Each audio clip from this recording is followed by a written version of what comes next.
Kita berikan tepuk tangan buat Tuhan kita. Terima kasih, silakan duduk Bapak Ibu Saudara. Terima kasih untuk para pelayan yang sudah membawa kita masuk dalam hadirat Tuhan. Ini minggu-minggu, bulan-bulan di mana kita akan berbicara banyak tentang hati. Dan minggu kemarin kita berbicara tentang hati yang baru. Hati yang baru. Di mana hati yang lama itu enggak ditambal, enggak dikorek-korek, kemudian ditambal dengan sesuatu, dikencengin bautnya, enggak begitu. Tetapi Yeskiel menyampaikan kepada kita bahwa hati yang lama, hati yang keras itu dicopot, dibuang, diambillah sama Tuhan hati yang baru, ditaruh dalam hidupmu dan hidupku. Yang percaya bilang amin.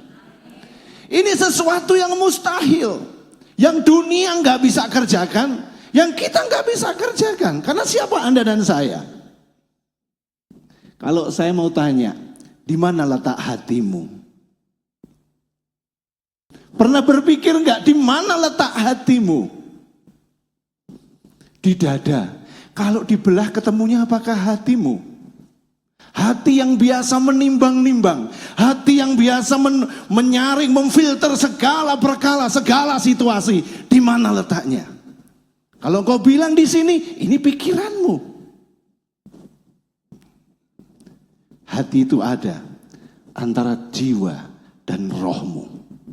Di situ ada hati, di mana Tuhan sering bercakap-cakap, sering menyampaikan sesuatu atas hidupmu. Nah, hari ini kira-kira setelah kita terima hati yang baru, hati yang lama sudah dibuang, saya memikirkan sebuah ilustrasi analoginya itu begini. Pernah punya sepeda motor? Saya yakin semua tahu tentang sepeda motor. Paling menyebalkan kalau pagi udah buru-buru mau ke gereja atau pagi mau kerja, musimnya adem kayak begini. Ambil kontak, datang ke garasi, masukkan ke lubang kunci, ceklek. Di starter bunyinya cuma ceklek, ceklek, ceklek, ceklek, ceklek, ceklek, ceklek. Pernah ngalamin? Yang pernah ngalami senyum-senyum aja lah. Artinya apa? Motornya nggak mau di starter. Bukan soal bensin. Bensin sudah diganti Pertamax. Yang katanya RON 92 tapi aslinya 90, nggak apa-apa lah ya kan. Nggak apa-apa lah. Tapi di starter nggak mau. Aki bagus, di starter tetap nggak mau. Oli baru, nggak mau di starter. Ada apa dengan motor kita? Ternyata businya mati. Pernah punya busi tuh Pak? Businya mati. Sekeren apapun motormu, sekeren apapun mobilmu, kalau businya mati, ya sudah, di starter berkali-kali nggak mau. Kenapa nggak mau? Nggak keluar apinya. Apakah kemudian Anda copot businya, Anda bawa ke bengkel, Pak mau servis busi. Kalau masih bisa diservis, oke, paling dibersihkan. Tapi persoalannya, kalau businya udah mati, mana ada yang bisa nyervis busi? Kalaupun ada, ora cucuk. Ora cucuk. Singkat cerita, apa yang harus Anda lakukan? Anda ambil busi yang baru, busi yang lama dicopot, nggak bisa dipakai apa-apa lagi, terus diapain? Buang, ganti busi yang baru. Anda starter, cek, greng, greng, greng, greng, greng. Halo? Begitu kan? Hati yang baru itu kayak gitu. Ketika motornya bisa di starter, kita bisa pergi kemana yang kita mau. Motor membantu kita, bukan malah motor merepotkan kita. Seringkali dalam kehidupan kita punya banyak hal. Kita punya banyak hal yang menyenangkan atas hidup kita. Tapi satu hal, hati kita masih keras. Seperti yang disampaikan di Yeskiel kemarin. Yeskiel dikatakan, hatinya keras kayak batu. Nah, jadi hari ini kita mau melanjutkan apa yang kita bicarakan. Kalau hatinya keras sudah dibuang, udah diganti hati yang baru, maka yang terjadi, hatinya berkenan di hadapan Tuhan. Menyenangkan. Seperti motor tadi udah diganti businya, dibuang busi lamanya. Menyenangkan. Nggak bikin ribet, nggak berebet kalau di blayer, enggak. Ketika mau diajak banter bisa banter, nggak bikin kita susah. Dan hari ini maka kelanjutan dari hati yang baru adalah hati yang berkenan kepada Bapa. Yuk kita buka dulu ayatnya, kita baca pada hitungan yang ketiga. Oke, mari kita baca bersama-sama Matius 11 ayat 25 sampai 26. 1, 2, 3. Pada waktu itu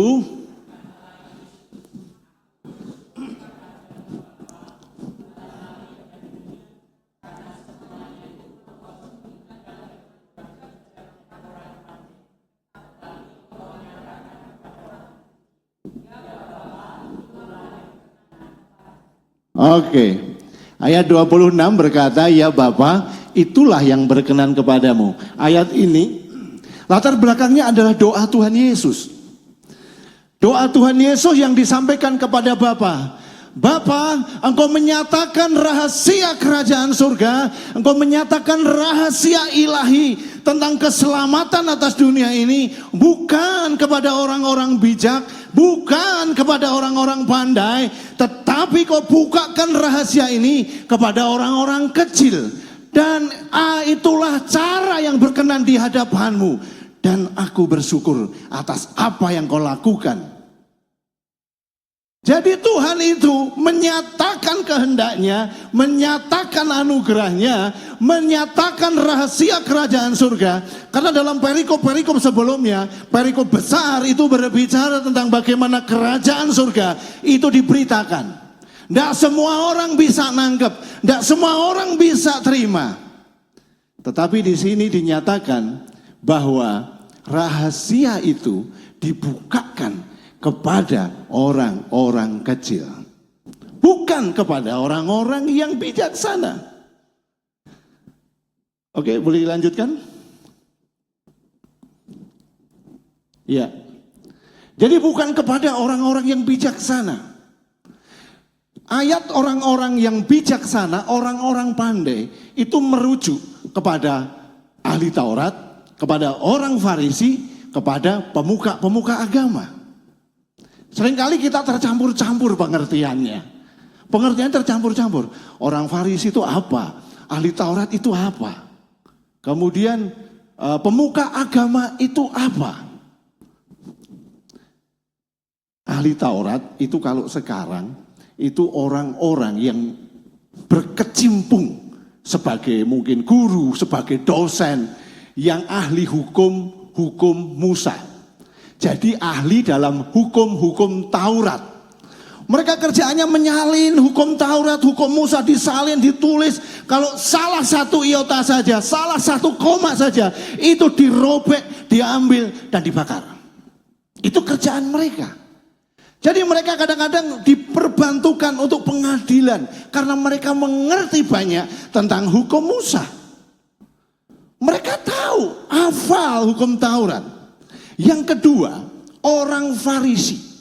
Apa yang kita tahu dari orang Farisi?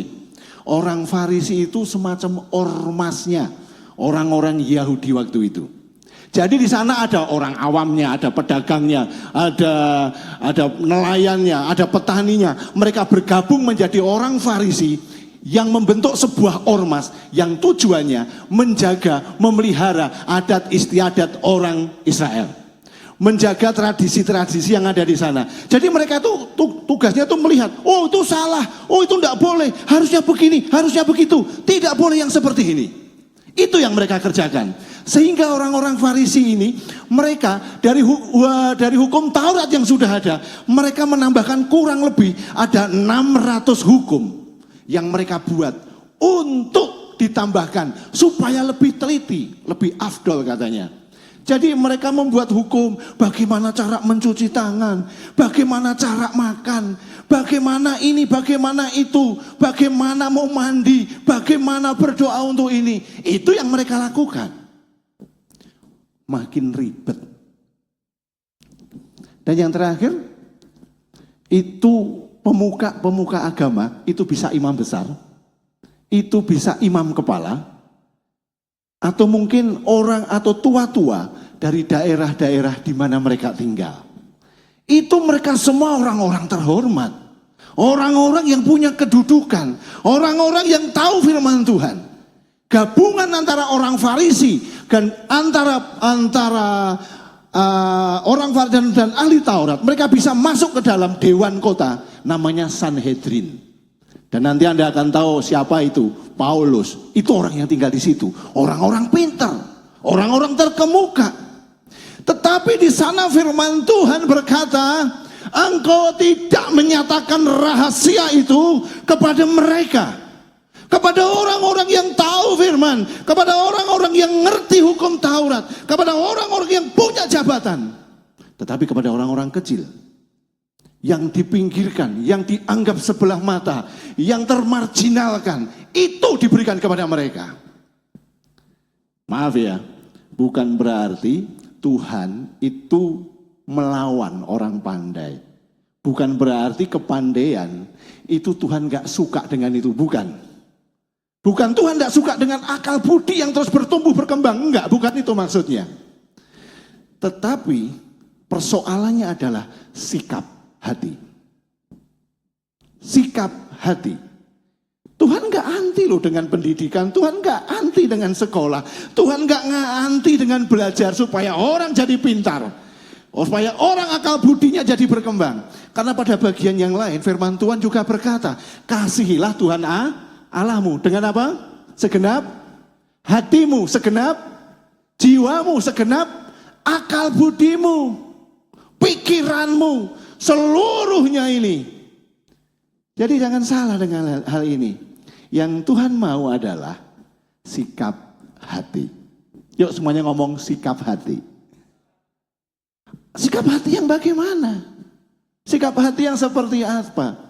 Nah, karena itu yang harus kita perhatikan di sana bukan yang dilihat manusia, yang dilihat Allah. Manusia melihat apa yang di depan mata, tetapi Tuhan melihat hati.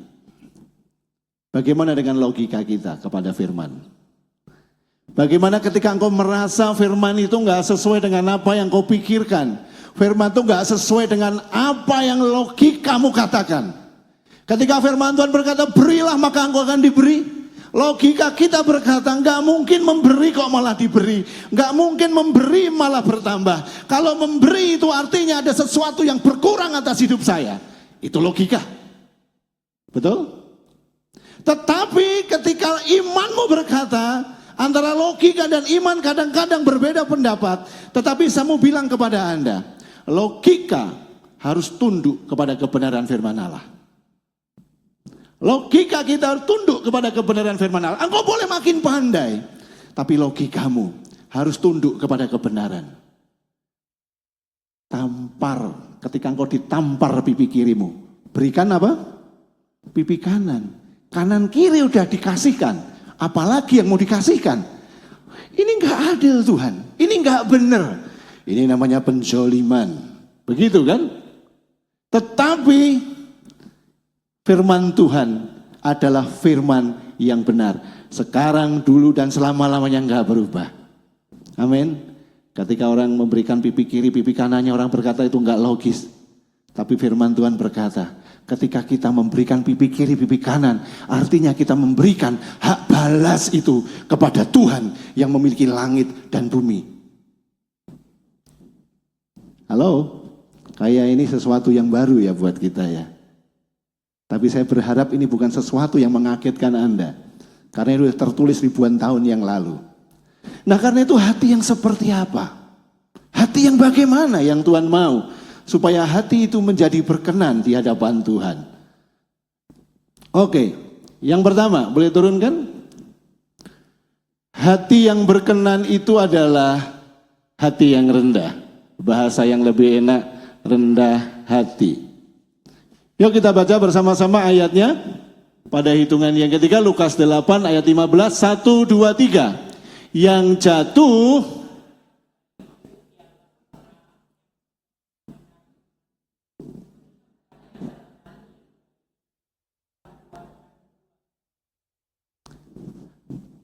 ketika membaca ayat ini, saya ingat sih kemarin apa yang disampaikan Ibu Priska dalam ibadah sore.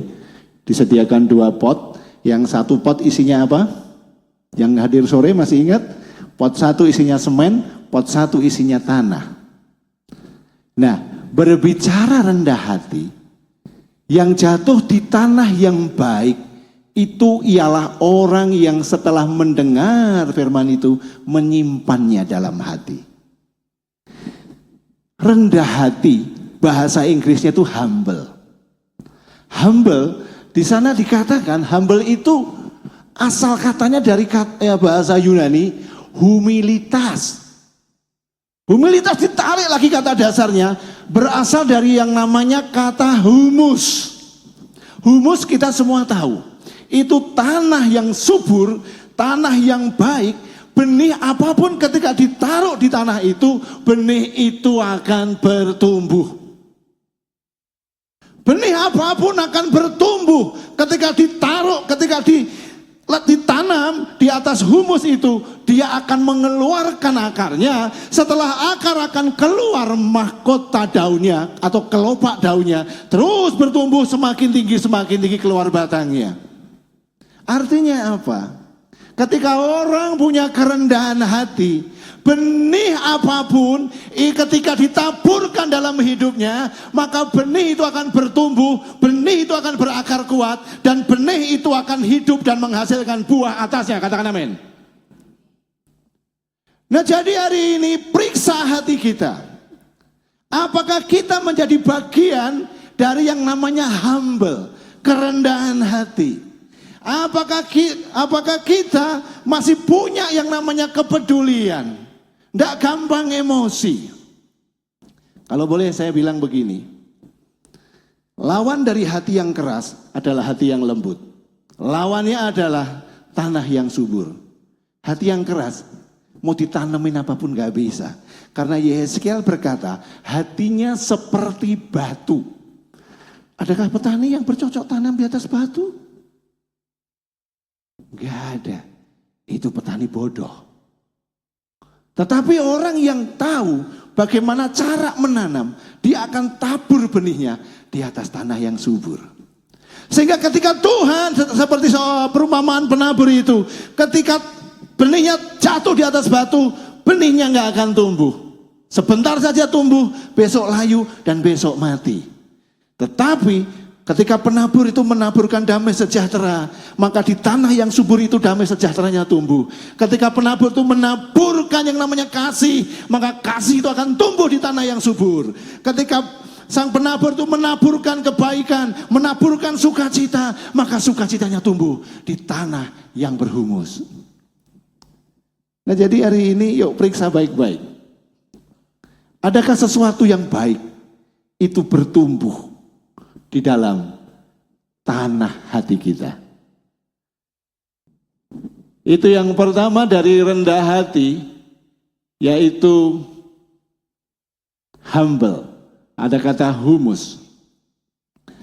Yang kedua, kerendahan hati itu sebuah proses. Sebuah proses. Belum enggak? Nah, masih di situ. Tagar yang kedua, kerendahan hati itu sebuah proses. Keluarga kerajaan, ketika Tuhan berkata, aku menganugerahkan kepadamu keselamatan. Anugerah itu diberikan, langsung diterima, selesai. Itu anugerah. Ya kan? Anugerah itu diberikan, karunia itu diberikan. Diberikan kepada Pak Andi, terima, selesai. Jadilah anugerah buat Pak Andi. Tetapi yang namanya kerendahan hati, itu sesuatu yang berproses dalam hidup kita. Hari ini kita masih tersinggung. Ada orang ngomong, kita masih tersinggung. Omongannya pedes dikit, kita tersinggung. Prosesnya adalah kita harus belajar menerima keadaan itu. Kalau hari ini belum berhasil, besok kita coba lagi. Kita coba lagi, masih panas lagi hatinya. Kita coba besoknya sudah gak panas, tapi masih anget.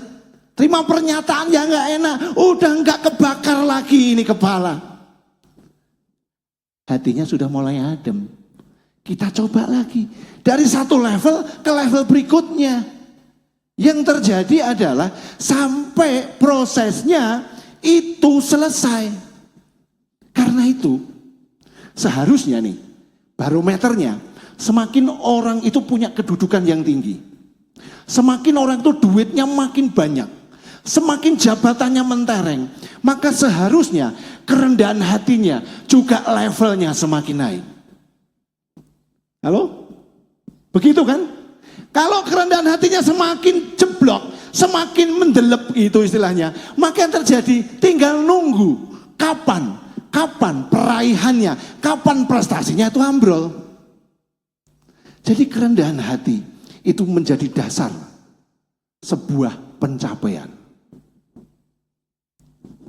Jadi kita lihat pemimpin, kita lihat orang-orang yang sukses, seharusnya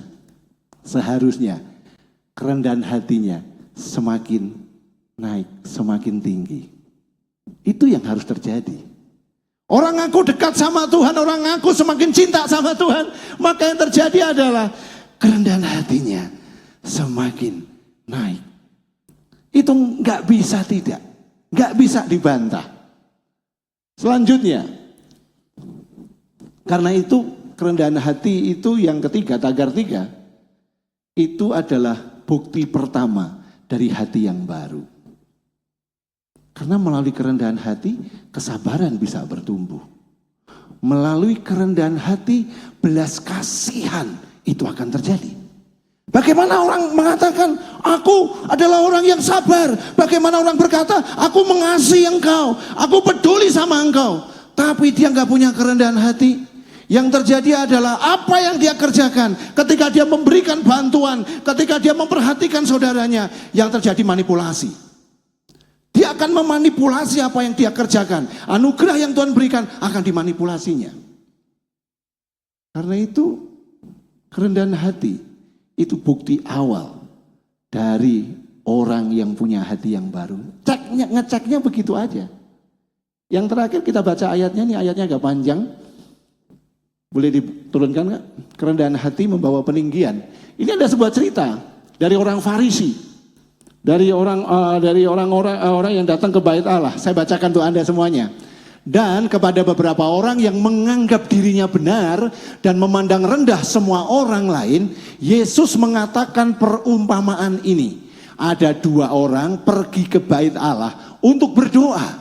Yang seorang adalah Farisi dan yang lain adalah pemungut cukai. Orang Farisi itu berdiri dan berdoa dalam hatinya. Begini, ya Allah, aku mengucap syukur kepadamu karena aku tidak sama seperti semua orang lain. Bukan perampok, bukan orang lalim, bukan pejinah, dan bukan juga seperti pemungut cukai ini. Boleh dilanjutkan? Aku berpuasa 2 kali seminggu. Hebat. Aku memberikan 1/10 dari segala penghasilanku. Luar biasa. Tetapi pemungut cukai itu berdiri jauh-jauh. Bahkan ia tidak berani menengadah ke langit. Melainkan ia memukul diri dan berkata, ya Allah, kasihanilah aku orang berdosa ini. Perhatikan ayat 14. Aku berkata kepadamu, orang ini pulang ke rumahnya sebagai orang yang dibenarkan Allah, dan yang lain itu tidak. Sebab barang siapa meninggikan diri, ia akan direndahkan. Dan barang siapa merendahkan diri, dia akan ditinggikan. Jelas? Jelas sekali. Jadi saking sombongnya, berdoa di hadapan Tuhan pun, doanya mempersembahkan prestasinya. Orang Farisi datang kepada Tuhan membawa prestasinya loh. Membawa pencapaiannya, keberhasilannya. Luar biasa. Hebat. Tetapi yang satu membawa kekurangannya. Membawa kelemahannya. Membawa kehidupannya yang hancur. Tetapi sekali lagi, Tuhan tidak memandang muka. Tapi Tuhan memandang hati. Jadi izinkan hati kita hari ini menjadi persembahan yang terbuka di hadapan Tuhan. Amin. Oke, itu yang pertama. Yang kedua, boleh turunkan? Yang kedua kita mau bicara tentang hati yang melekat. Jadi hati yang berkenan itu adalah hati yang melekat. Sesuatu yang melekat, sesuatu yang menyatu, itu akan mendapatkan perlakuan yang berbeda. Semua punya, yang sudah menikah mungkin punya cincin ya. Ketika cincin ini melekat, masuk ke dalam jarimu. Ketika cincin ini mulai copot dari jarimu, dan kau lupa naruh di mana, akan kita carikah cincin itu? Kalau ini sesuatu yang sudah melekat, maka akan kau cari. Pada bagian yang lain dikatakan melekat itu seperti biji mata. Pada bagian yang lain metafora Alkitab berkata, jagaku, engkau menjaga hidupku seperti biji matamu. Biji mata itu sesuatu yang berharga. Ketika ada lalat, ketika ada sesuatu yang mau masuk ke mata, otomatis engkau dan aku menjaganya. Karena biji mata itu sesuatu yang berharga, maka dia harus diperlakukan dengan cara yang berharga. Ketika hidupmu melekat kepada Tuhan, Tuhan memandang engkau sebagai pribadi yang berharga.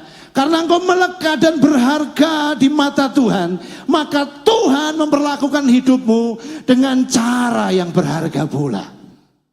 Ayatnya begini, boleh ditayangkan? Hati yang melekat. Mazmur 91 ayat 14 sampai 15. Sungguh hatinya melekat kepadaku, maka aku akan meluputkannya, aku akan membentenginya, sebab ia mengenal namaku. Bila ia berseru kepadaku, aku akan menjawab. Aku akan menyertai dia dalam kesesakan. Aku akan meluputkannya dan memuliakannya. Itu Mazmur sadar, itu maksudnya pemazmur sadar harusnya begitu tulisannya ya. Pemazmur sadar bahwa dia perlu melekat kepada Tuhan. Saya senang dengan gambar yang saya tayangkan ini. Saya coba gabungkan gambar itu. Dan yang terjadi adalah ceritanya Daud waktu itu pagi-pagi dibangunkan ayahnya. Dibangunkan ayahnya. Oh Daud, piye Pak? Iki bawaan iki bekal untuk kakak-kakakmu. Kakak-kakakmu lagi perang sama orang Filistin. Pagi itu Daud dengan ogah-ogahan mungkin karena masih pagi-pagi dibangunkan ayahnya. Dan hari itu mungkin dia nggak tahu. Ketika ayahnya membangunkan dia, itulah awal cerita yang hebat yang sampai hari ini diperdengarkan. Menjadi sebuah kisah sejarah yang luar biasa. Dan hari ini pun kita mendengarkannya. Seorang muda yang kira-kira 19 tahun dibangunkan ayahnya untuk pergi ke medan perang, bawa bekal, gandum, bertih gandum dan bawa keju. Dipersembahkan kepada pemimpin perang panglima waktu itu dan gandum untuk kakak-kakaknya. Ada kalimat di sana ketika Daud datang ke tempat medan pertempuran. Daud berkata begini, ketika Goliat itu teriak-teriak menantang-nantang orang Israel. Daud berkata begini, "Hei, siapa itu? Orang yang tidak bersunat, yang berani menantang, berani melawan orang-orang pilihan Allah.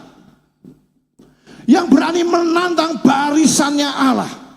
Oh, perkataannya kayaknya sombong gitu ya. Ini cah cilik, enggak tahu apa-apa, ngomongnya gede banget ini.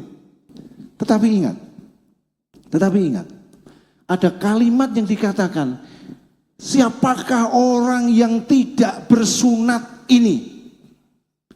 Kalimat itu seharusnya mengingatkan orang Israel yang sedang berperang waktu itu melawan orang Filistin, bahwa mereka adalah bangsa yang dipilih Tuhan. Sunat itu menandakan bahwa dia adalah milik Tuhan. Sunat itu menandakan bahwa dia adalah kepunyaannya Tuhan. Sunat itu menandakan bahwa Allah yang memiliki orang Israel, itulah yang menyertai orang Israel. Tetapi waktu itu orang Israel lupa semuanya. Ketika melihat Goliat yang tinggi, ketika melihat Goliat yang mengerikan, menakutkan dengan seruannya, dengan tantangannya. Yuh, siapa sih nggak keder? Saya juga keder. Tetapi Daud berkata begitu karena dia kenal siapa Allahnya. Ketika kita melekat kepada Tuhan, kita kenal siapa Allah kita. Kita ngerti siapa Allah kita. Karena itu dalam metafora yang lain, dalam perumpamaan-perumpamaan yang lain, Tuhan Yesus itu menyampaikan bahwa kita itu melekat kepada Tuhan seperti carang dari anggur yang melekat kepada batangnya anggur. Di sana dikatakan begini. Di sana dikatakan di luar aku kamu tidak bisa berbuat apa-apa. Perhatikan, ketika ranting anggur itu terpisah, terbuang, terpotong dari pokok anggurnya, yang terjadi adalah bahwa ranting itu tidak bisa berbuat apa-apa. Jadi hari ini pastikan engkau dan aku masih tersambung, masih terkonek dengan yang namanya pokok anggur. Ya kan? Kalau enggak terkonek, jadi kayu bakar. Kalau enggak terkonek, masuk ke tungku api. Jadi tanpa Tuhan enggak bisa berbuat apa-apa. Tapi kemarin ada orang yang bertanya begini, Pak, nyatanya itu orang-orang yang enggak kenal Tuhan, orang-orang yang enggak takut Tuhan, hidupnya sukses. Halo? Banyak enggak yang begitu? Banyak toh? Wah, itu mereka bisa punya pabrik sekian, bisa punya perusahaan sekian, bisa jadi CEO yang keren. Halo, betul Pak Eli ya? Tapi saya mau ngomong begini, tidak bisa berbuat apa-apa, artinya adalah dari kata yang namanya auden.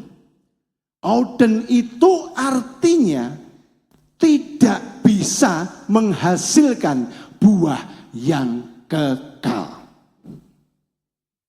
Saya garis bawahi lagi. Tidak bisa menghasilkan buah yang kekal. Bukan berarti kita nggak boleh untuk menjadi sukses. Bukan itu maksudnya. Tetapi jangan itu menjadi satu-satunya tujuan yang harus kita kejar. Yang harus kita raih. Auden. Artinya itu bukan nilai-nilai yang kekal. Berapa banyak hari ini orang yang bingung dengan duitnya. Situasi gak menentu. Orang menahan barangnya.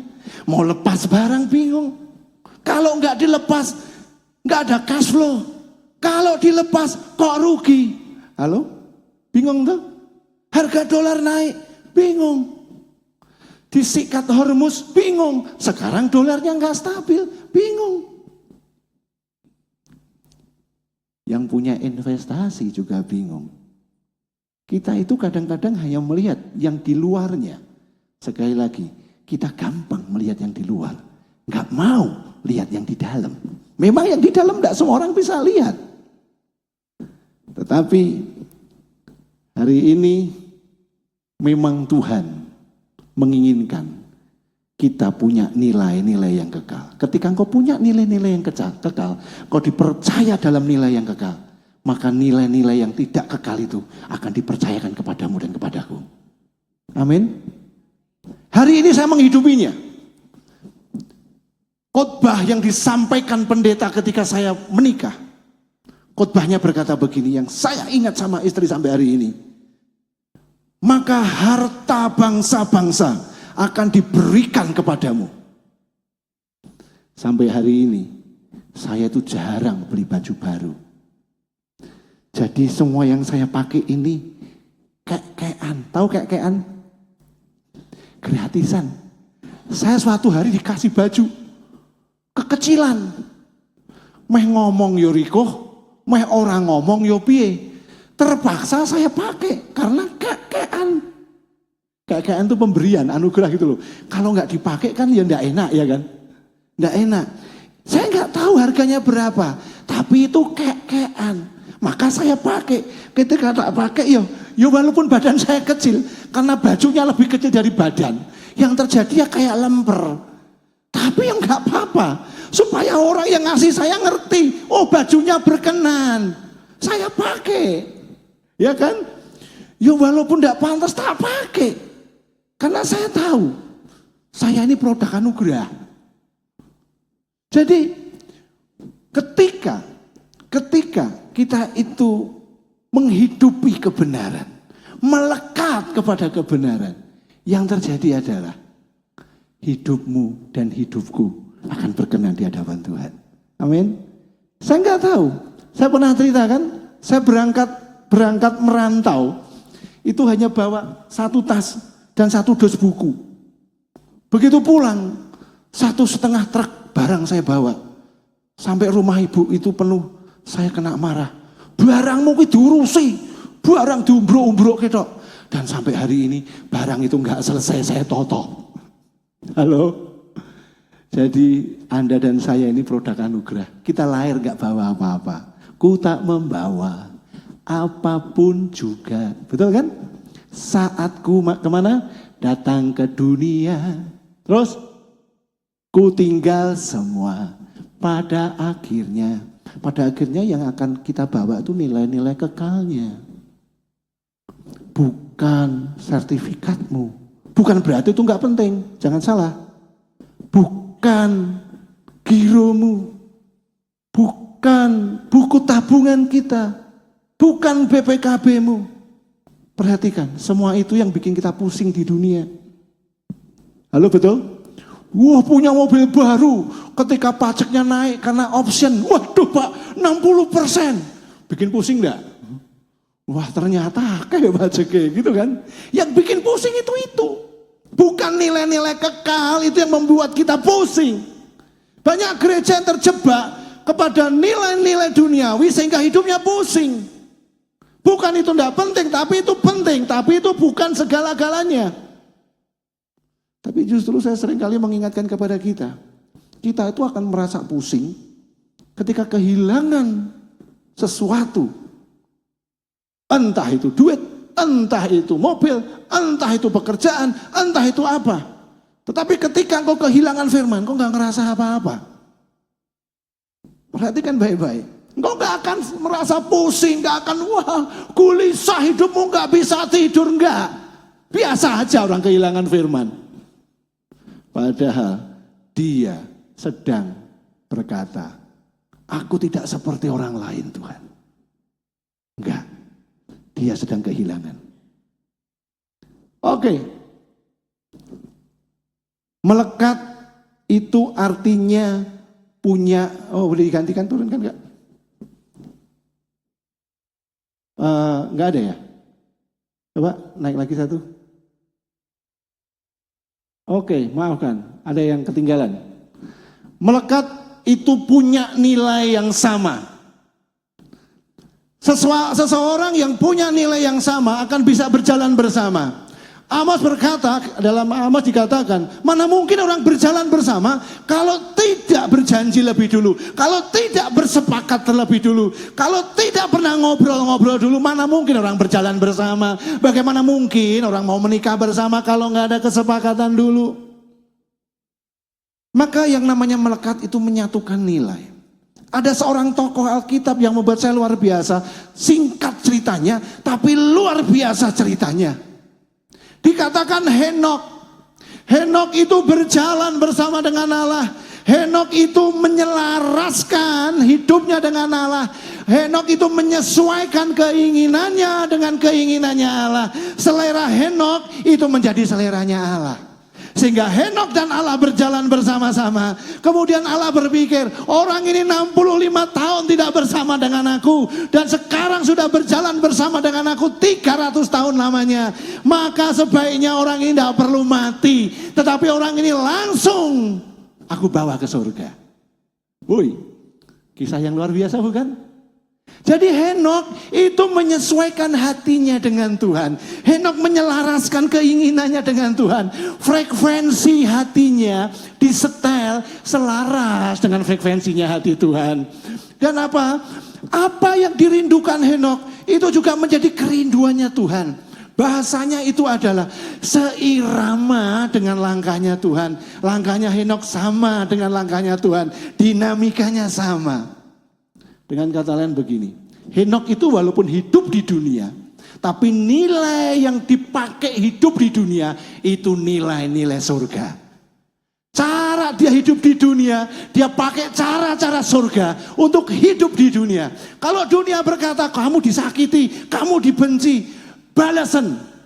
Henokh berkata, aku punya nilai surga. Itu sudah nggak aku pakai. Itu katrok buat saya. Saya ini warganya surga. Yang saya punya nilainya surga. Itu yang Henokh lakukan. Halo? Akhirnya singkat cerita, Henokh, karena kamu sudah berjalan bersama dengan aku 300 tahun.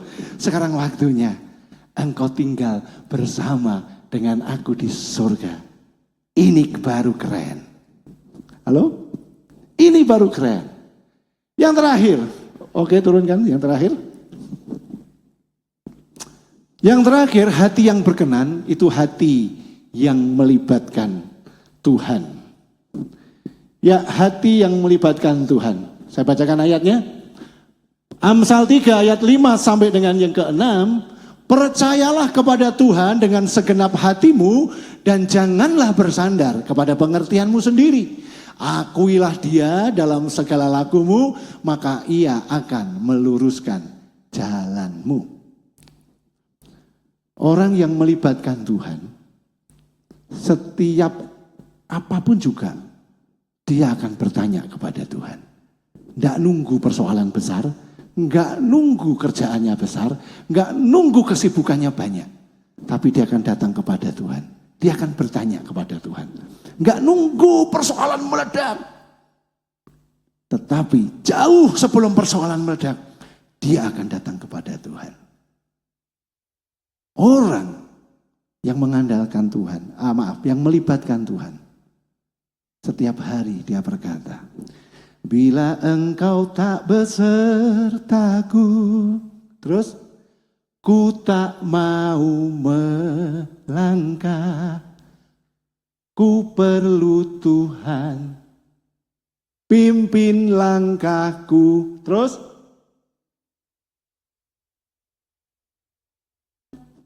lanjutkan, pimpin langkahku setiap waktu.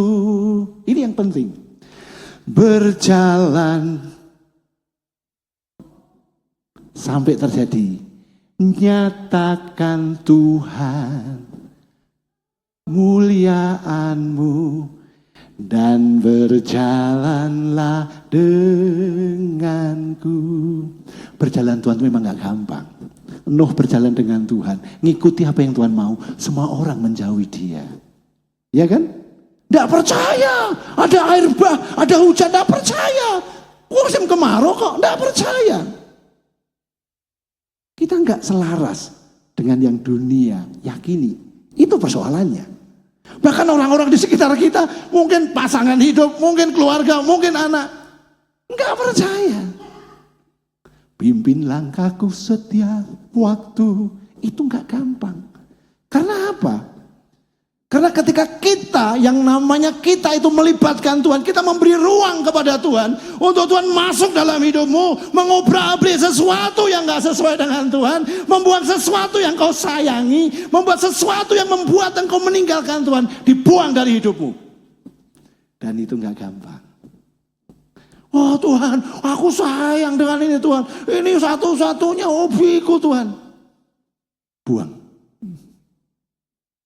Ketika Tuhan diberikan ruang, yang terjadi, hidupmu akan mengalami kemuliaan Tuhan. Nyatakan Tuhan kemuliaanmu dan berjalanlah denganku. Itu terjadi loh. Itu terjadi. Yang terakhir banget. Ingat, Tuhan itu sang pemilik.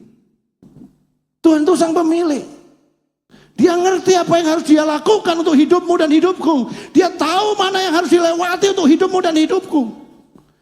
Gampang, persoalannya itu sama seperti kita itu numpak angkot, naik bis. Apa kita ngatur-ngatur sama sopir? Pak sopir, kiri-kiri Pak sopir. Awas ada mobil Pak sopir. Awas. Kan kayak gitu. Tetapi ketika kita naik mobil, kita udah bayar tiketnya. Kita hanya disuruh duduk, tenang dan diam.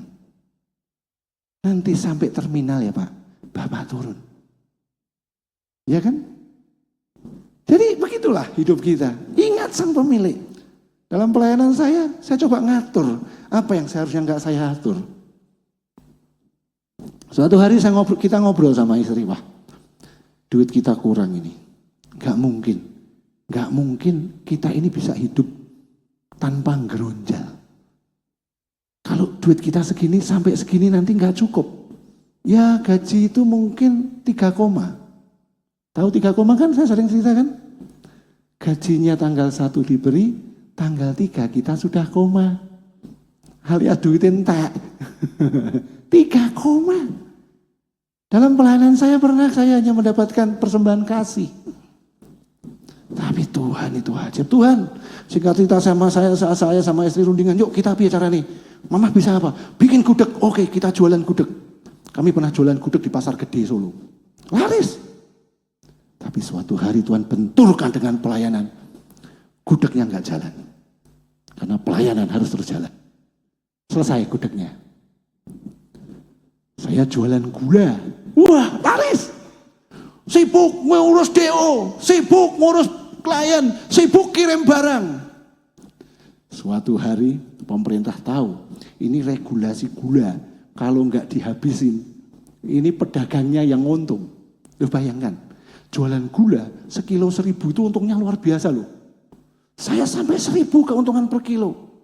Jadi kalau itu satu sak itu 50 kilo. Satu sak keuntungannya 50.000 loh. Ya kan? Kalau sehari habis 1 sak aja. Tahun itu sudah luar biasa kan? Tapi Tuhan tahu regulasinya disikat sama pemerintah. Dibetulin regulasinya. Singkat cerita, keuntungannya tinggal Rp150. Buat beli plastik juga kurang. Selesai. Tuhan, akhirnya kami nyerah sebab Engkau sang pemilik kehidupan. Singkat cerita, yang terjadi, suatu hari saya ketemu dengan seorang pedagang lotek. Saya datang ngobrol di situ, karena dulu langganan gula saya ngobrol di situ. Pak, jenengan ki pendeta toh Pak? Iya Pak, dodol gula ya Pak, saya bilang gitu kan. Iya Pak. Pak, mulai besok, tiap hari datang ke sini ya Pak. Itu orang sederhana. Kalau Anda datang ke rumahnya, Anda nangis lihat rumahnya. Dia orang sederhana. Besok datang ke sini Pak. Saya akan kasih Bapak 20.000 sehari. Wow. Itu harga beras masih 7 sampai 8.000 per kilo. Artinya saya kan dapat berapa kilo? Hampir 3 kilo kan? Setiap hari. Wow. Sang pemilik kehidupan mulai beracara dalam hidup saya dan istri saya. Itu yang pertama. Ketika kita tahu siapa pemilik kehidupan kita, Tuhan, aku mau Engkau yang mengatur. Singkat cerita, saya tiap bulan ada orang yang kasih duit saya. Yang satu setiap bulan kasih 150.000, yang satu kasih duit setiap bulan 500.000. Selama saya pelayanan. Tanpa saya harus melakukan sesuatu apapun juga. Dan sampai hari ini saya nggak kenal siapa orang itu.